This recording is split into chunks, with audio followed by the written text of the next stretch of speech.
ఇంటదికి ఇంటి వాంటర్ వచ్చేస్తున్నాడు. New year పార్టీకి డబ్బులన్నీ వాడేశాను.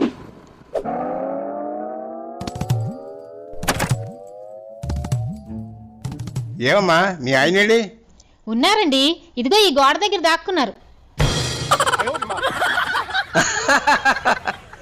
నీకు సర్ప్రైజ్ ఇద్దామని గోడానికల్ దాగున్నాను సార్. సర్ప్రైజ్ తర్వాత ఇదివు కానీ ముందు ఇంటే దివ్వు. సార్ నిన్నే మీ అద్దె ఇచ్చేద్దాం అనుకున్నాను సార్. మా ఆవిడికి ఒంట్లో బాగోకపోతే హాస్పిటల్ తీసుకెళ్ళాను సార్.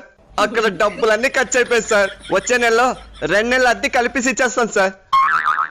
ఏంటి మీరు మర్చిపోయినట్టున్నారు, నిన్న మనం హాస్పిటల్కి వెళ్ళలేదు, అక్కడ సినిమాకి వెళ్ళాం. అంటే సార్ ముందు అఖండ సినిమాకి వెళ్ళాం, తర్వాత హాస్పిటల్కి వెళ్ళాం. తర్వాత హాస్పిటల్కి వెళ్ళానండి మనం మటన్ బిర్యానీ